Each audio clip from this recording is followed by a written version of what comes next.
Hello, welcome to Vinyl Junkies versus Billy Fields, round 5. Billy is an intermediary at the Warner Music Group. How are you, sir? I am glad to be here and be an intermediary with you, Sam. Good, man. I really enjoy our conversations together, and you know, we know that your big project, your pet project, is Run Out Groove, and honestly, you hit it out of the ballpark with your RSD offerings. But the Warner thing allows us to talk about so much more music. So I thought, why don't we make sure that everybody understands exactly what a position of power Mr. Billy Fields actually occupies? He's a big deal. He's a big deal. So big a deal, he doesn't even have to shave to go to work. Look at him. Not even maybe a little bit of pomade in your hair, Like, even if you can't afford pomade, just like spit in your hair and, kind of like place a couple of things in place. Billy, you look a little disheveled. You're a good guy, but you look disheveled.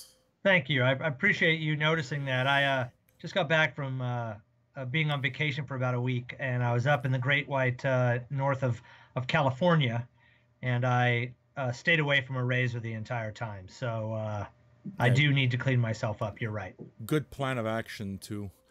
Yeah, Uh, exactly. so, look, it's certainly what I would consider to be a well-deserved vacation because we just came off Record Store Day, and rather than me go on about it, honestly, let me just start as to say that Billy and his entire crew at Run Out Groove really, if you guys own the Bo Brummel's record or the Baby Huey, it's because the amount of effort that went behind the campaign on a street level to support the independent shops. The pictures, it was just a masterwork to see. So thanks to all of you, and really just like an amazing job well done.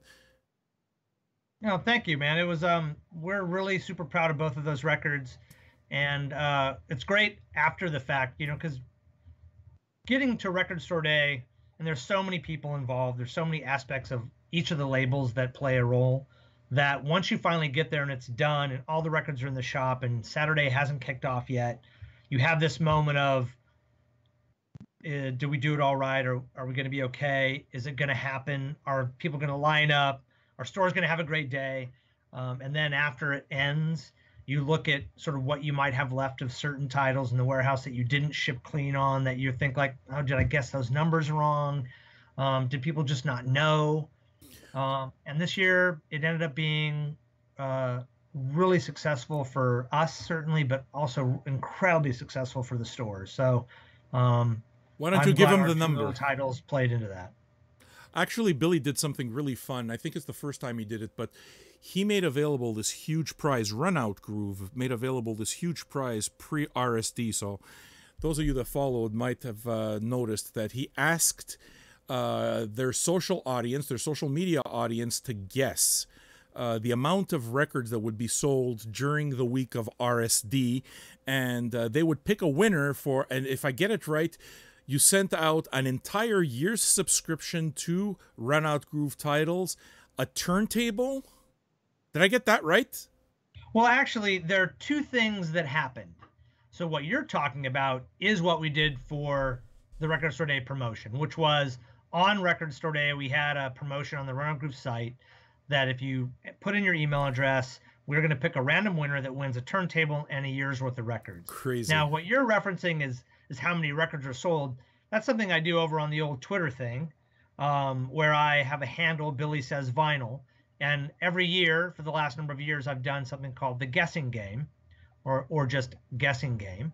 And I ask all the people on Twitter that respond to me to guess, Price is Right rules here, closest without going over, the Bob total number Barker, of records FTW. sold on Record Store Day. What's that? Bob Barker, FTW. Ex- exactly, Bob Barker. Yes. So we did both of those things this year, Yeah, and what I wanted to do was actually share on the show the person on Twitter who actually won. I love it. Do it, man. So hopefully we gave folks on the Twitter machine enough time to pop over to see you and to join us in this announcement. But essentially, we had a total of 37 entries on the Twitter machine, and closest without going over. So let's just review quickly. We wanted to guess the full-length album number, so not including the 12 inches, not including the 7 inches, but just the full-length album number. I need to ask a question before, okay? Because I just noticed a comment. Emil Boyce he lives in Europe somewhere. Emil of Europe wants to know, is the Free Stuff USA only? Let's say somebody from the dark regions of the Mozambique won. Would you actually send records to the Mozambique? For the 12 records in the turntable, yes, we would. Wow! That campaign is open to anybody who comes to the website and puts in their email address. The Twitter thing is U.S. only, and I'm sorry to say that that's just the reality of that one. That's too bad. But still, you would be willing to ship and like to anywhere in the world. Run Out Groove is open to the world. We ship records outside the U.S. now that come in and buy from us directly. You know, we really try to have a direct connection to stores in the U.S. and have them sell our records as well. But if the winner was randomly chosen and that winner happened to be in another country, we would absolutely honor the contest and send out those records in the turntable. Yes. That is absolutely wonderful. So now I need to know the number, and you can mention the winner. How many records did we sell? If I'm not right, you said for the week, right? RSD week. What is this number? Tell me. That is correct. So the number reported in SoundScan, worldwide or U.S. only? This is U.S. only. Okay. Was 733,000 records. Now, they round up or down in SoundScan, so I have the exact number, and that number is 733,312 records.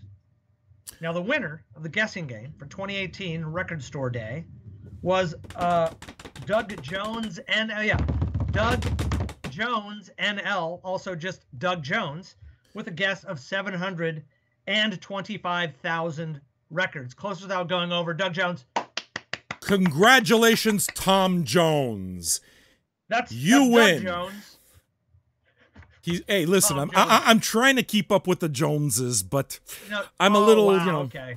It doesn't work. It's not playing with a full orchestra, So what I do is, you got most of the orchestras there. I know, but I grab the rusted, whatever fucking rusted trumpets on the floor and put it in your mouth and you make noises with it. I thought really that the orchestra was all there, but you're just missing the conductor. No, that's what they call doing your thing. It's what happens when you grow and your hair gets good in the back. Oh, I like it. You have no fucking idea what I'm talking about, and you're from California. Shame, for shame, Billy. Frank Zappo, you're in my universe now. I'm scared of that, Sam. I use any reason to talk Frank Zappa. I love him so much. We were talking about this just earlier. I also want to talk about this feature that I thought was a really good idea, but me and Hessler talk about what's in your cart when we do the Vinyl Me Please episode. They open the store and we kind of do this pregame thing 45 minutes before their store opens, and it's kind of like, okay, let's play this game. $100. If you had $100, which records would you buy? It's fun. We nerd out on records. Billy and I'll do the equivalent of that, and what's in the mail? What arrived in the mail? So Billy just came back from California from his vacation to some records, right? How many? Yes. Let's see. About 9 or 10. That's nice. 1, 2, yeah, maybe 11. Maybe 11 records total. Couple T-shirts. A test pressing showed up that is directly tied into the Run Out Groove title this month, but yeah, lots of records. Do you want to see some of them? There's no point in just talking about records without actually going into it. I have to get excited about something. I can't get excited about 11 boxes, right? I know. This is really boring to see visually, but this is the Betty Levette test pressing for the featured title from Run Out Group that is up this month. Muscle Shoals, right? The Muscle Shoals Muscle sessions? Shoals, baby. It's a beautiful record. Is that a single? By the way, hold on. Yeah. This is the conversation part of the show and tell. It's the interesting part. Okay. Is that a single or is it a double? What's exactly the format of what music are we getting there? It is one LP of the Muscle Shoals sessions from '72. Say that So you're again, gonna please. have one LP in a direct-to-board jacket. The fans, by the way, got to choose the cover of the record. We had 3 different treatments of the front cover, and we did a Facebook campaign that Can you say Muscle Shoals? The fans chose the record that we're going to make. Where was this record recorded, Billy? Muscle Shoals Studios. Yeah. That's in the old that's old down south there, my friend. Where is it? Sorry, what Shoals? Muscle Shoals. Oh, no, sorry. I had to get you to say it all together. Muscle Souls is what it is that I heard. I can't see. Sometimes I can't speak very well, Sam. No, but it's good because what happens is in my kind of like illness-addled brain, I just imagined muscle souls. So I imagined kind of like really seafood-smelling espadrilles. Yeah, that wouldn't be where you'd want to go record a record. You're right about that. Espadrilles. Do you know what espadrilles are? I don't. That is my way of saying shoes, running shoes, sneakers. In French, they're called les espadrilles. So what we're doing here is we're creating our own language. So from now on, we can call them espadrilles. And it's kind of like Elaine Bennis talking about Botticelli's, right? Some people think about big fucking paintings, Renaissance. Some people think of a comfy pair of slippers. And who's to say who's right? Slippers, yeah. Now it's your turn to show me records, not boxes. Come on, tell me about those records. Okay, so you're probably familiar with what this looks like. Third Man box, definitely. You know, it's nice. I like this thing they're doing lately, which is they're also branding their LP inserts. So what was the thing that came out from them? But fuck, I want that so bad. Yeah. You know, I was telling you, you should show that and just leave it because put up that record again. Just do sleeve face for me for a second. Okay, now put it right in front of your face. It'll look a lot better that way. You see, what's happening right now is you see sleep, but right in the middle of the sleep, you see the reflection of your computer screen, and it's kind of got this David Cronenberg-esque Videodrome feel to it. It's really that kind of scares me, I got to tell you, because that Cronenberg scares me. Yeah, but isn't he a genius, though? Well, it's good to be scared sometimes, I think. Yeah, I think that he's one of those guys. He's almost like, I mean, there's a bunch of them, Buñuel and bunch, but it's almost like the Salvador Dali of cinema in the sense that it's, you get a feel that, you know, there's really the id at play there. There's so much stuff that happens, you know. Are we talking about Lynch? We're still talking about Lynch, right? Or was it Lynch? Cronenberg, no, Cronenberg. actually, I think is what we're talking about. Oh, yeah, Cronenberg is more horror. You see, that just goes to show you how much I pay attention to my own thing. I just mix it all up. You mix it all up, but the thing is, though, is that about both things, about both Lynch and Cronenberg, which I think is part of what makes it what they do scary at times, is you get to the point to where you don't continue to understand what is real and what is not real. What is really happening and what is now being shown to you that is the figment of someone's imagination / hallucination. Yeah, I find for me, that's why both of those filmmakers can be unnerving and frightening.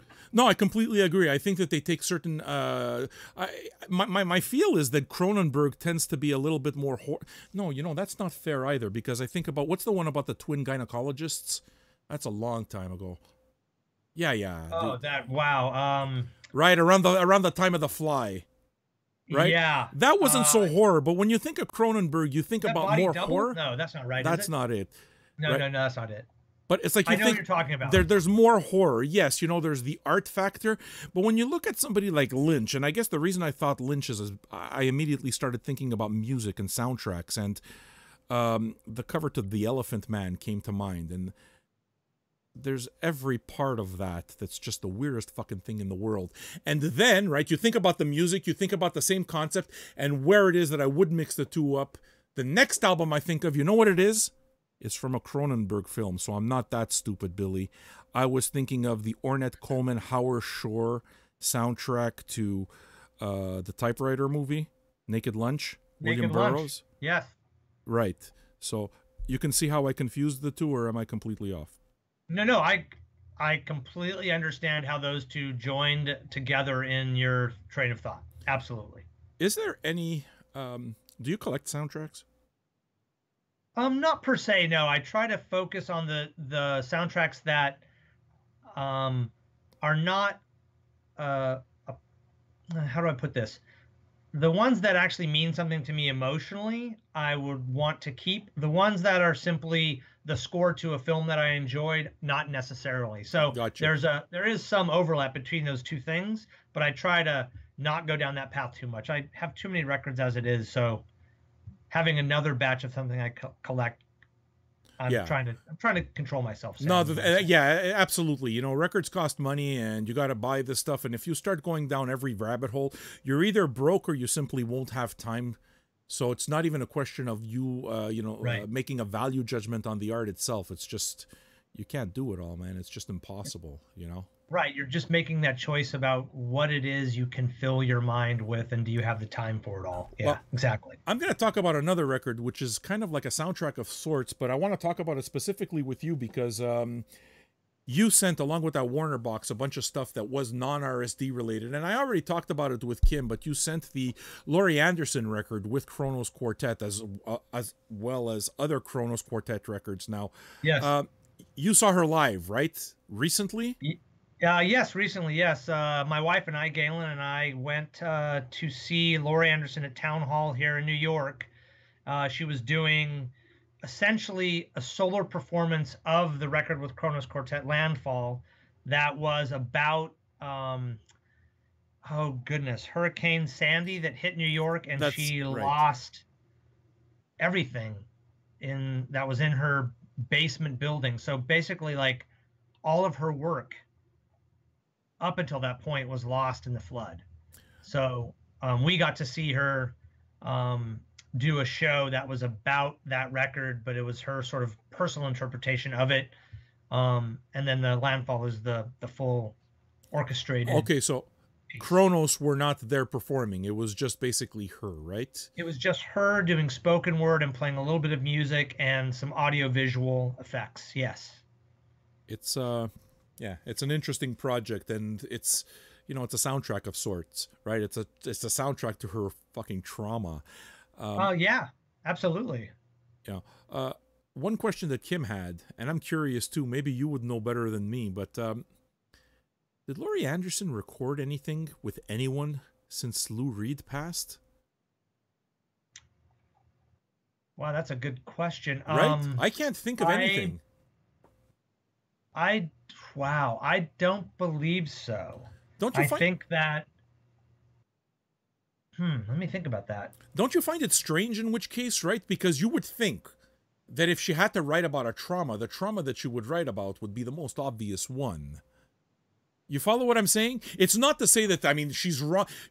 The album Landfall is amazing. I really love that record. But you would think that if you have to... the obvious trauma is right there. You know what I mean? It's kind of the elephant in the room. Yeah. Right? No, absolutely. And I want, because I've listened to, I think, a couple sides of the record so far. I haven't listened to the whole thing, and I haven't listened to it really closely. So I'm not sure if you have or not yet. Yeah, I have, either. definitely. But how much is wrapped into that? Because obviously, the record with Kronos is called Landfall, but her solo pieces, All the Things I Lost in the Flood, that went along with a book that Rizzoli put out at the same time. So I'm wondering if in that recording there isn't the overlap of the things she lost in the flood, but also losing Lou. Well, I mean, look, she speaks in metaphors a lot, right?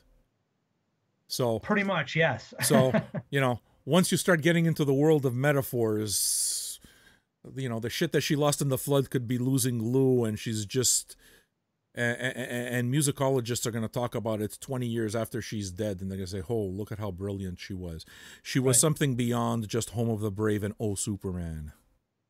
Exactly. You know what I'm saying? And you know, seeing her at town hall and having her play back some of the sort of the audio visual from previous recordings and previous campaigns, it was really wild to see her see this content that we had seen originally, Galen and I together, Okay. and seeing it again and being reminded of all the things that she's done performance art wise, and how deep it goes and how many different ideas she has mined over the years. I think that she's one of those audiovisual artists and straight up like artists with a capital A that, to your point, will be spoken about in the future, saying here's a person that was trying to make a difference in what they produced. Well, look, it's a Yeah. unique voice, and I think it's brave to be able to do that. And yeah, certainly she's just one of those artists. I've noticed, am I getting it wrong, or is it just the fact that it seems to be the topic that we go to all the time, but you seem to be very interested in what I like to call auteurs, which is to say that artists, you know, that you really dig their entire catalog. And I'm making the Tom Waits analogy here, you know, but Sure. you talk about Anderson, it's the same type of thing. You know, these are not musicians, you know what I'm saying? They're artists, and it's even beyond artists. And I think that's kind of like the flow of where we were talking about people like Lynch or Cronenberg or Aronofsky or whatever the case is. It's just there's a vision there. There's this particular thing that makes it different. Is that the thing that attracts you to music, or you know, that influences the way you buy music? I think that it certainly is what attracts me to music, but those artists you mentioned, you know, there is a through line of all of their work that makes a grander connection. And I can't say that's the case in all the music that I'm interested in or that I collect, right? But certainly the overriding, let me think about this. The overriding impetus is finding an answer to a question that I don't even know yet, and I'm thinking that it's in a record somewhere. And certainly Tom Waits answers a lot of those questions. Laurie Anderson does as well, for that matter. But you also find it in jazz records and soul records and rock records, and that's what you're always trying to do. I think. I mean, that's what I'm trying to do in the What? end. Well, yeah, I understand that. I mean, you know, people always ask when it comes to collecting vinyl, it's like, wait a second, you don't have enough life to listen to all of those records. I don't think it's a matter of that, because nobody wants to eat everything at the buffet all at once. That's not the point. The point is that when you go to that buffet, no matter what your inclination is, there is something there. And the reason it is that somebody builds an enormous collection like this is because you want to be able to satisfy every urge, every inclination. You want to be able to taste everything at the buffet, and you want to make it as perfect as possible. Now, people like myself, I mean, I might be completely wrong, but people like myself don't have any artistic inclination, which is to say that I don't play an instrument. If anything, this show is what, you know, is the way it is that I do it. But in putting together your collection, it's almost like if you're creating a recipe, if you're making food, right? Even if you get food, you know how it is that you can throw hot sauce on it, and sometimes hot sauce works with some things and it doesn't with other. Sure. What it is that you're doing is you're just basically creating your own buffet. The food's there beforehand, but you want to make sure that every craving is satisfied, because you know what happens? We all die, Billy.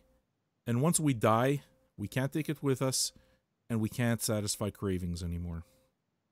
Well, that is a dark and abrupt turn you just took, but it is true.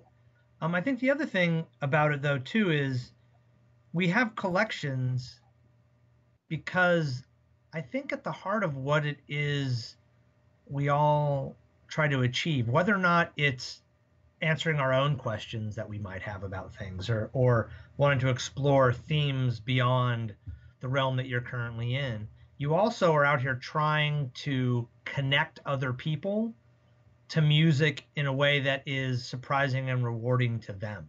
So I have a collection for myself, yes. I have a collection for my life, which includes my family and my son and my wife and my mom uh, and my mother-in-law, right? For all the people that are in your life, you have that as well. And then you run into someone like yourself, Sam, and we Okay. talk about music that's not on this show. We talk about records that we've been listening to, and it's about turning you on to things. I mean, I'm not trying to make this go back to a run on groove conversation, but turning you on to the Beau Brummels in a way that is new to you and that you find surprise and joy in. That's the only reason to do this. So whether that's you or whether that's someone in a record store or it's someone on the floor here in the office where Yeah. I work saying, "What do you have on the what are you playing right now?" and you tell them what it is and you can see the reaction of that and that connection. Yeah. That is the only reason why I do any of this in the end Well, of course, is Billy. to see that connection. No, you're absolutely right, you know. And the records do connect us. I mean, I think of something. And again, I guess I'm going to get maudlin, but for the most part, it's really the way I have. I think humanity is the worst fucking species on the fucking planet, in the universe, and whatever sub-universe. I think as a species, we suck. Okay, we're fucking mean-spirited. There's nothing good about us, and if a meteor hits this planet, I'm happy and we deserve it. Okay, but something happens with art. Art somehow allows us to take aspects of human existence and create something meaningful. Create something that, even if it's made from a mean place, even if it's made from a place of pain, it can be beautiful. And to me, that represents, I can see why I hate people, but I love art. Because art is the best part of people. And I don't trust humanity enough to be good beyond their capacity for art. I don't, you know, I think, I'm not talking about any one particular person. I just think that the species fucking sucks.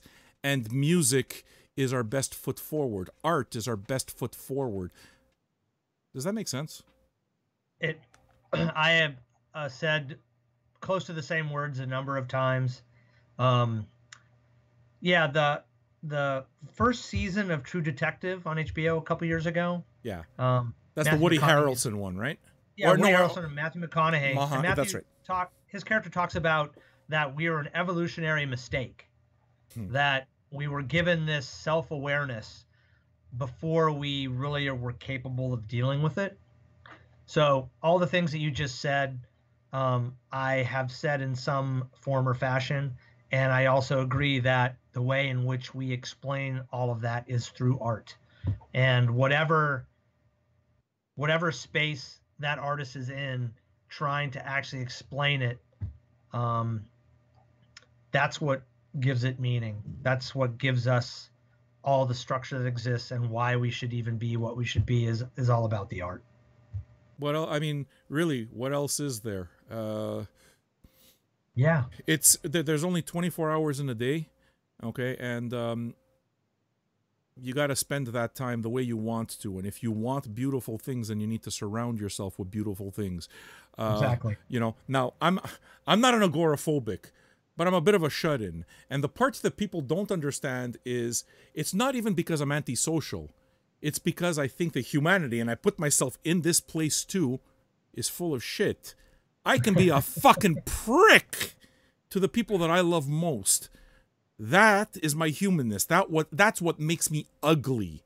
But the minute it is that even you take that ugliness, and I think about somebody like Charles Bukowski, okay, who I adore. He's a misogynist piece of shit. He's my favorite author. He's my favorite author. You know why? Because it's based on things like, what matters most is how you go through the fire, and he's the one who said that, and he gets it. And there's a humanness, even beyond that ugliness, beyond his pain, beyond his misogyny, beyond everything. There's something. There's something. Yeah. And he still manages to take that shit and do something good with it. And that, my friend, that's art. That's what art is. That's the best part of humanity. I can't say kindness is, because I don't believe that everybody is capable of kindness. I can't say that... Right. I can't say that empathy is, because I don't believe that everybody's capable of empathy. Art, on the other hand, agree. on the other hand, you can take the biggest scumbag in the world. You know what? Even fucking Hitler had an appreciation for art. Well, not so much. Well, I mean, I'm just, he had appreciation for his landscape watercolors, but all the degenerate artists that he eradicated. I'm not sure. I think he liked art that didn't challenge him in any way. Yes, of course. No, but what I'm saying is, I don't know. I think that I think that the art that makes a difference is the art that on some level makes you incredibly uncomfortable. Yes. Because it challenges you to examine yourself and to re-examine yourself. And I think that's the piece of it that is the difference between what stands the test of time and what is merely just the flavor of the day. Brother, I can go on like this forever, and the only reason it is that I'm saying it like this at a pause is because we had some technical difficulties, and I wanted to respect your time. We've gone over our 30 minutes, which is too bad, because I'd love to be able to talk about this forever, and I know that this is kind of your spot as Run Out Groove and your spot as Warner and stuff, but man, I hope you're comfortable with the content, because yeah, the content's maybe a little deeper. I think it's a great conversation. I would like to just let's have a part 2 next month when we get together. I think we barely touched any of what this is really what this can be about. I appreciate the turn we took, and I think that if we can't be ourselves and we can't be human beings in all of the muck and the mire, then we're lying to each other, and that's not the way to go. So I think it's been great. I got more records that I'll show next time, and you can show me what you've got, and we'll just keep this bad boy going, man. It's been great chatting with you today. Yeah, thanks, man. What's your next record out at Run Out Groove so that we can look for it? Ministry should be available in stores right now. Ministry's Greatest Fits, which is brilliant.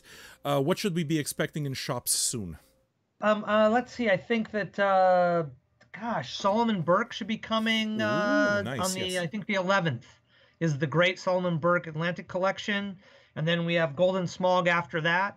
And that's coming, I think, in June. Apologies, I don't have those dates in my head cemented, but something like that. And then, the current record that's up for voting right now, buddy, is the Betty LaVette record, Muscle Shoals, baby. You said it right. You like that? Yeah. I really had to concentrate, though, because my mouth didn't want to make those sounds. Yeah, because like the first couple of times it just sounded like you had a cleft lip. And something was definitely amiss. Right. I liked it better, though, I got to admit. Well, it's always good to revel in your mistakes, Billy, anyway. you just having this conversation just fucking reminds me why I do it, man. I loved this, and I'm glad that we're able to talk like this. It fucking just makes me happy. It really does. Thank you for giving that to me, man. Right on, brother. We'll talk next week, okay? Yeah, sounds good. Out, guys. Thanks for watching.